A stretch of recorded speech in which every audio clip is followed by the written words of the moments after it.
deeper understanding of childhood sexual abuse is needed, published by the Kavanagh sisters on June 14, 2018. You cannot change something if you're unaware of its existence. Awareness of a negative situation, attitude, or belief is the first step towards making positive change. Our intention is, and always has been, to help improve the lives of victims of sexual abuse. To achieve this, we need to help people understand this crime. Is there a difference between the way men and women view sex and sexual abuse? Is this difference a contributing factor preventing the necessary support and laws being put in place to tackle sexual crimes? Could it be down to a complete lack of understanding of the magnitude of damage that sexual abuse causes to its victims and how the ripple effect impacts us all? We've given this issue a lot of thought and remain completely lost as to why no one other than the victim of this crime seems to realise the necessity and urgency around putting the appropriate laws and supports in place. What can we do to change this? The sheer numbers involved in this crime is horrifying enough.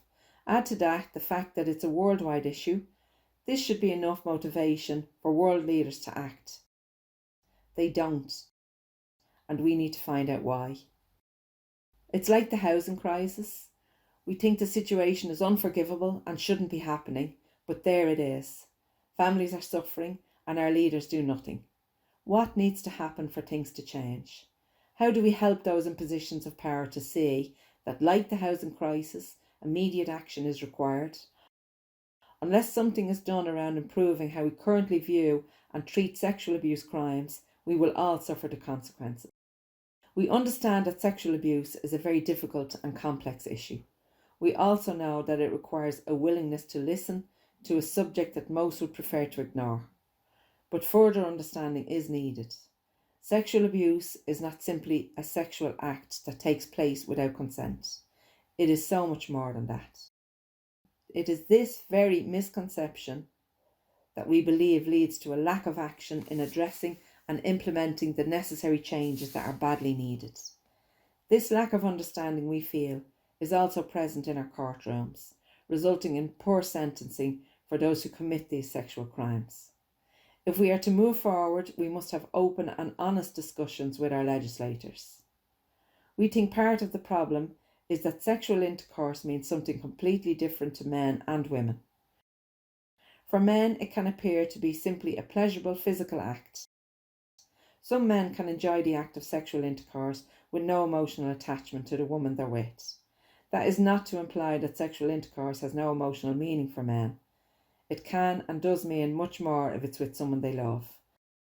However, as the male genitalia is external, the very act of penetration can be perceived as the male is in control and dominant. For most women, there's an emotional connection before sexual intercourse takes place.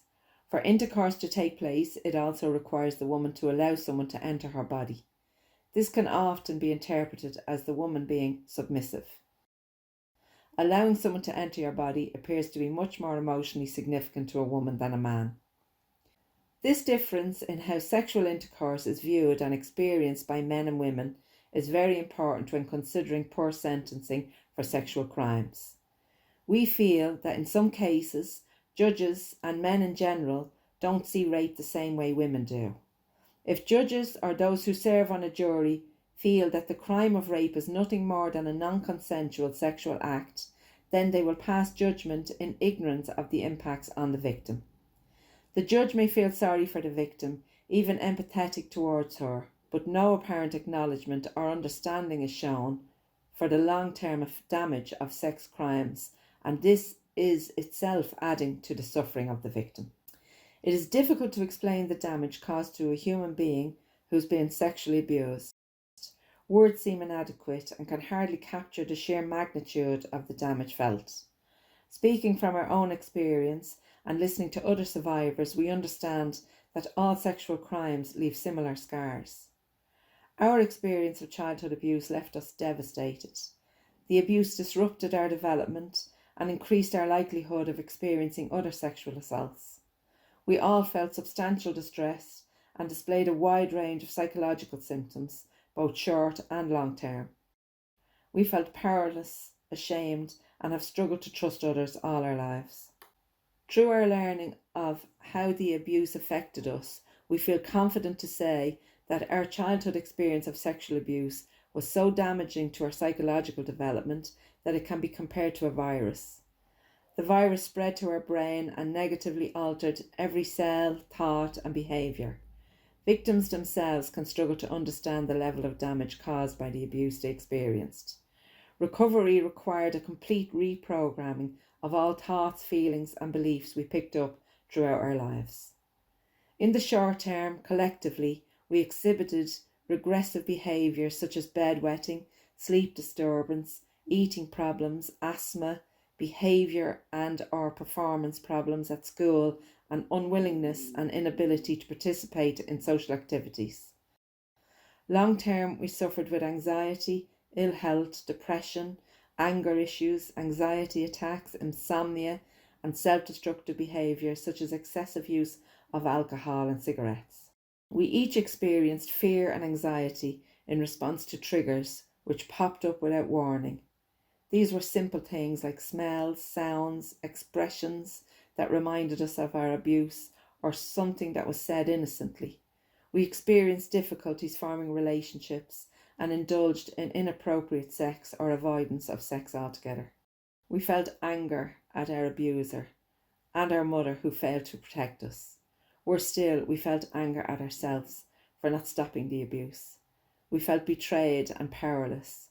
We often felt stigmatised by the shame and guilt and internalised responsibility for what happened to us. We were re-victimised as our self-worth was very low, at times non-existent. Due to the abuse, we felt worthless and abnormal and held a distorted view of sex and love, and we all, at different stages in our lives, felt suicidal. It is globally recognised that this is the most underreported crime. Because of that, and the outdated statistics, a gross underestimation of the real figures that state that 1 in 4 women and 1 in 6 men are sexually abused before they reach the age of 18. Based on these figures, imagine 1 in 4 women and 1 in 6 men across all socio-economic backgrounds are living with the previously stated impacts. It is also important to understand that alongside all those victims are the abusers.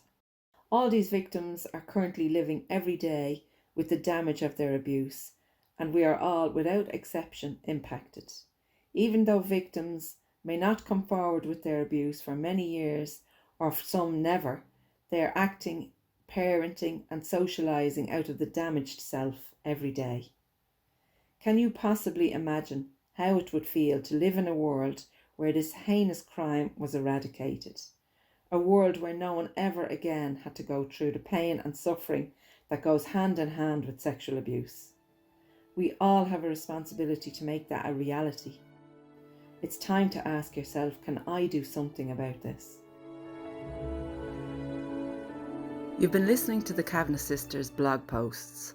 We hope that these blogs provide helpful information based on our personal views and experiences, and encourage conversations about these topics that we cover. You can contact us on Twitter, Instagram, Facebook, or directly at thekavanaghsisters@gmail.com.